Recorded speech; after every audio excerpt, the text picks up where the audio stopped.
Welcome everyone, Kostin here with a discussion about Tzarina, Katarin of Kislev, one of the single worst campaigns in Total War Warhammer 3. But what if I told you that the reasons her campaign is so terrible is not necessarily because Kislev or Katarin are so inherently broken they are beyond redemption.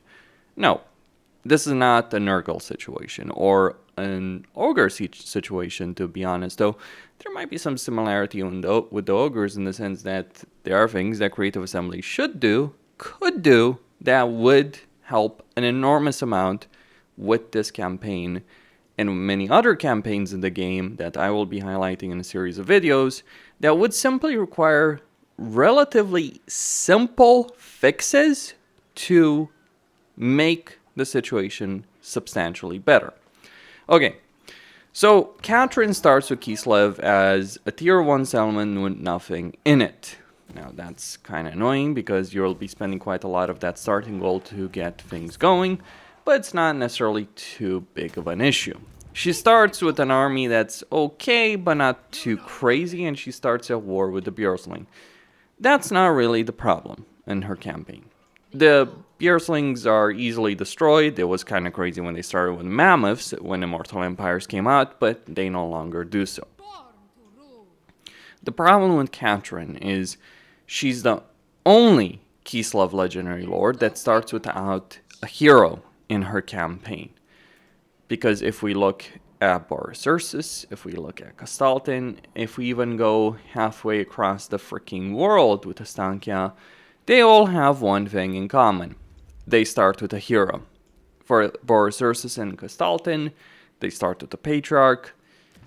And in the case of Mother Astankia, she starts with a Hag. Now, Katarin does have one particular benefit. She starts with ice sculpting, so she can start training an Ice Maiden from turn 1 of her campaign, but that's still going to take 6 turns.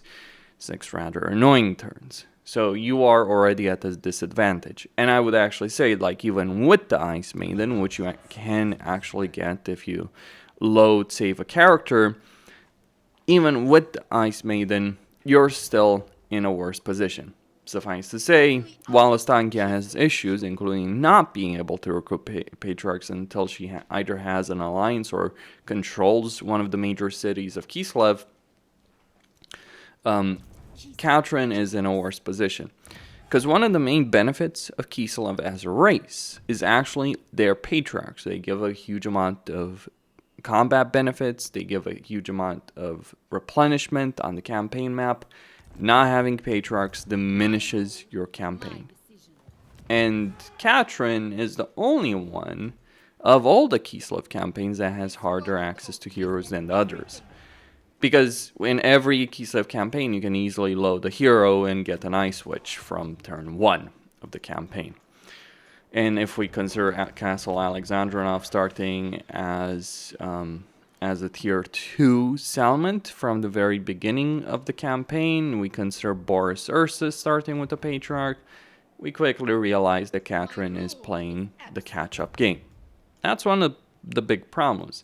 And her starting position is in such a way with Draika and Azag to the south potentially being a major issue for her to deal with, and then Frot, Trog, all that to the north, that she's actually in the most vulnerable position of all the Kislev legendary lords. So she actually needs the most amount of help. She has the worst starting situation of all of them. And this is pretty telling when we consider the fact that Boris Ursus literally starts with no base.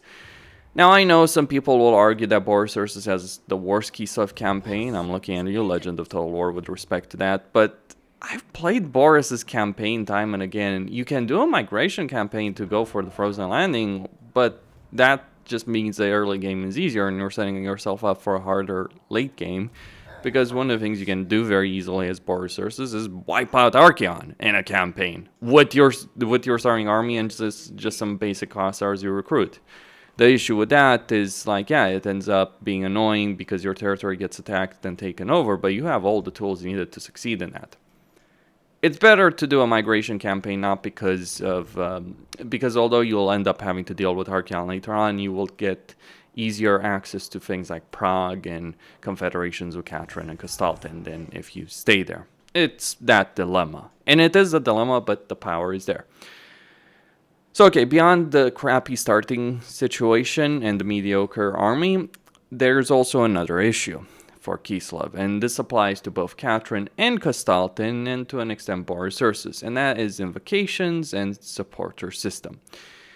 The supporter system that's based on a Total War Saga Troy is one of the worst things they could have taken from a Total War Saga Troy for Kislev. In fact, this system of invoking the gods is also taken from a Total War Saga Troy, and it really shows what they were thinking. Because let me say this much about invoking the gods in Troy.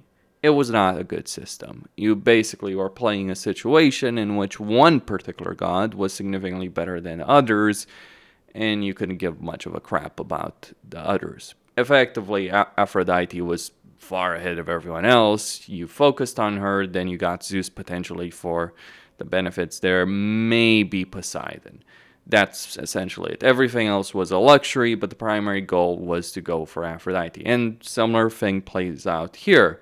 Ursun is the best god to always invoke when you're building supporters because he gives you the most, because he gives you 5 when you occupy a settlement. This is significantly more than the others, like getting 1 when gaining a character rank. Yeah, that's slow. 2 when fighting battles, decent enough, depends on how many battles you're fighting. 1 when constructing a building, but Ursun will give you the most, especially on the Immortal Empires map, but not just on the Immortal Empires map. Now, the other issue with invocations is this, and I will demonstrate over here. The issue with invocation is the cost. So devotion is gained from fighting chaos. Now, it won't apply to many of the evil races that might exist, including Skaven, which you certainly will be fighting in a campaign, but you can gain it from fighting chaos. The problem is, the more territory you take in a campaign, the higher the fucking cost is for invocations that you want to maintain because you want to build up supporters. And yes, I know I should have invoked Ursun before I took the territory. I know how that plays out. So that is really annoying. Like, beyond the issues that Kislev's economy is utter garbage, and it is, like, spending 2,000 for 200 income, yeah, I love wasting 10 turns of my campaign to make it worth it. Yeah, that's absolutely great. Beyond that particular issue, the deck is firmly stacked against Katarin and Kastaltin for another reason. The supporters. You want to gain control of all the special cities of Kislev, and this is where it gets really stacked against Katarin. Let me put it like this.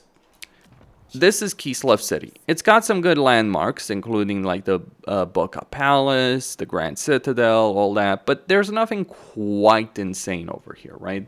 We look at Erengrad. Oh, Erengrad does have Frost Maiden capacity, Hero and Lord Recruit rank in it, and an income from all buildings. But the crucial thing is it's got the Frost Home, which, beyond the fact that it's giving you these kind of benefits, also gives you the ability of recruiting little Groms and heavy war sleds. This is substantially more powerful than anything Kislev City can offer. Yes, there is a benefit to Tsargar with being able to recruit both Ice Guards with swords and glaives at tier 4, absolutely, as opposed to waiting for tier 5 for both of those. But outside of that, the benefits are not quite as good. Here's where and that's one of the reasons Katarin gets screwed, because Kastaltin at least starts with Erengrad. Kislev City is the least important of the 3 major cities, which is, by the way, ridiculous. It should be the most important. But if you're playing a campaign as Katarin, or a campaign as Kastaltin, but again, Kastaltin has a much better city, you can't get control of the other until you win the supporter race. And to win the supporter race, you need to get invocations, constantly build a system. This is dog shit. Like, I'm not going to sugarcoat it. This is why I hate Kislev in a lot of ways. Now, you can play Astankia or Boris Ursus. They don't have to deal with that. Boris Ursus can build supporters. You can gain some benefits from that. But if you want to play a campaign as Boris Ursus and ignore the supporter system completely, you can do so. You shouldn't ignore the invocation systems, because Boris Ursus is the most powerful legendary lord of Kislev because he has a far stronger economy. Astankia might have better individual armies, and she can turn an entire race into a pathetic slime with her ultimate ritual, But just the invocation of dash, including the improved invocation of dash in a campaign, puts resources ahead. Katarin thus has all of the major problems of Kislev and none of the advantages of Kislev. Like, why would you play a campaign as Katarin when Resources is one, very easy to unlock, significantly more powerful? Why would you play a campaign as Katarin where even Kastaltin, for all his flaws, and he does have them, is in a significantly better position? What's even worse, though, and this is the coup de grace to all of this, is in most campaigns, the short campaign victory condition is a reasonable one. Occupy, loot, raise, or sack 30 different settlements, eliminate maybe some factions, or take some territory. In Kislev's case, and this is where Creative Assembly is ridiculous, you need to amass 600 supporters.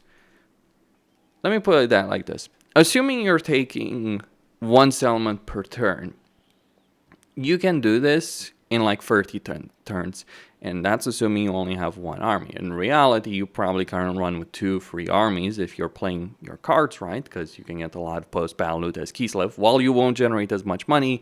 Kislev at least has the somewhat redeeming factor of earning a decent amount of money post-battle loot. It's not great because their structures are expensive and you end up in a long game where it's limited. But at least you can maintain a decent number of armies early on. 2 at the very least early on and relatively early on. Point is, you can achieve this campaign victory condition. Actually, no, you can achieve the long campaign victory condition within like 40, 50 turns. Let's put it like that. However, because of the supporter system, well, I'm sure you guys can do the simple fucking math of all of this. But let me just give you an idea. Is over 100 settlements that you need to take in a campaign invoking Urson, which, by the way, limits your economy in order to achieve the short campaign system. So, to understand how moronic this system is, and yeah, I'm going to get pissed off, you get 5 supporters for taking a settlement, invoking Urson. That's the highest you can get. You have to take over 3 times as many settlements than the actual victory condition requires in order to achieve the short campaign victory condition. It would still be ridiculous if it was long campaign condition, but it is absurd to have it as a short campaign victory condition. And this is where I get pissed off at Creative Assembly. Creative Assembly does absolutely nothing for Kislev in almost 2 years. Literally. Almost nothing. Fuck all. They don't buff the economy. They don't fix the underlying issues of the supporter, devotion, invocation system. They don't fix the problems Kislev has. They keep them the same. They release a crappy DLC and they wonder why people are pissed off. Oh, maybe because those of us that actually like this race for its themes, for some of its units, for some of its magic, kind of get pissed off when they release something as crappy as Shadows of Change and then they fix fuck all. And what's really irritating about all of this, what's genuinely infuriating about this, is not a crazy idea to change a number from 600 to 200, which would be a reasonable number. It is not crazy to add the requirement for the long campaign condition to 600. It is not crazy to double the supporters or triple the supporters gained from God's invocation. It is not crazy to allow you to gain devotion from multiple sources. In fact, there's quite a lot of things that can do it. It is not crazy to triple Kislev's economic potential so that they are on par with some other factions, or lower their construction costs, or double their economy, lower their construction costs so they're on par, or maybe shrink it from tier 5 buildings with the caravans, only have tier 3 buildings of income, shrink it, get the same benefits as tier 3 as you'd get in tier 5. It is not crazy. We're not talking here some major, massive reworks. We're not talking here about major, substantial changes to a race. No. I want to be absolutely clear how garbage tier this is and how Creative Assembly has handled Total War Warhammer 3. These kind of things are simple, easy, and doable. So much so that modders do these things. Some of these things. The fact that the multi-million-dollar company can waste $100 million on a crap shit like hyenas, but can't fix these things for almost 2 years, indicates to me they don't give a damn. That's my problem. Now, I apologize for being angry, but when you see this crap, when you see people defending this garbage after almost 2 years, is ridiculous. Another example, I can give a campaign that's ruined by certain things that could be simple. Emmerich. Yes, Emmerich has a great campaign dynamic, but one of the things you care about greatly if you're playing Emmerich is actually getting access to Ulfwan, because there's a lot of power in that. I'll talk about more of his campaign in a separate video, but suffice to say, getting access to Ulfwan is very important for trade agreements. But the actual objective to do so is a bloody pain in the neck that's never been fixed, because CA doesn't give a fuck, essentially, about any of this. To them, a minor racial change is something that requires a paid DLC, and even then, when we get a paid DLC, they might not introduce any of these changes. Maybe they'll surprise us in February when they do decide to add more content for Shadows of Change. I don't know. All I can say is that if CA just continues treating this game in the same way that they have, they're not going to get a better result. And oh boy, Thrones of Decay. Thrones of Decay. People accuse me of being negative, but I want to point out that the reason I'm pissed is not because the CA doesn't change things, it's because how simple it is to change things. And once I've realized that, it's like I've turned firmly against them. Because it's one thing to not have changes when, might be difficult. But once you realize, once you figure it out, once you see the mods that can do these things, including devotion from all enemies and all that, it really starts, like any kind of excuses end up just being hollow. They're meaningless excuses. There's no justification for the state of the Empire, the state of Kislev, the state of the Dwarves, the state of campaigns like Emmerich, and many, many, many, many other examples. Someone put it best in a video I just did on the ogres. It's like, why does CA not buff the ogre economy? What, do they just not want people to buy the DLC? I don't know. Maybe they're so isolated, and this, by the way, an issue with Creative Assembly that they've been accused of from leaks. How much you want to believe those leaks, especially considering some of those sources for those leaks, that's hard to say. But there is an accusation that because of where Creative Assembly works as a company, they're very isolated from other things. They're a company that doesn't react very well to criticism. I understand that. Believe me, I work on social media. I have my own YouTube channel. It's understandable why someone would not give much of a crap about criticism they receive online, especially when it's overwhelmingly negative. I understand that perfectly well. However, it takes a special kind of company and special kind of people to ignore exactly what's in front of them. It has been very clear from statistics that a lot of people are very pissed off at CA. And they just have continued treating it, handling things the exact same way. I've made this point before, and I'll make it again. Shadows of Change is not a disaster because it was some marked change compared to before. Shadows of Change was a disaster and still is a disaster, simply because it was the point where people stopped believing that CA was ever going to improve things. That's really it. But it's not like people's opinions shifted overnight. People were pissed long before Shadows of Change came out. And to get that crappy DLC out there, I don't know. I don't know what the hell they were thinking. Oh, no, I do know what they were thinking. They were trying to nickel and dime people with the cheap lore pack that they could develop in the quickest amount of time with as small of a team as possible. I guess we'll see what they do once they're coming back from the holiday season, and I'm pretty certain that it's going to take some time for us to see any kind of changes from Creative Assembly at this point. However, I have to say this very clearly. Shadows of Change was months ago. Hyenas, months ago. Pharaoh, months ago. The fact that it took them until December to acknowledge the reality of the situation tells me something that's not particularly great about them as a company. Kostin signing out. Have a Merry Christmas.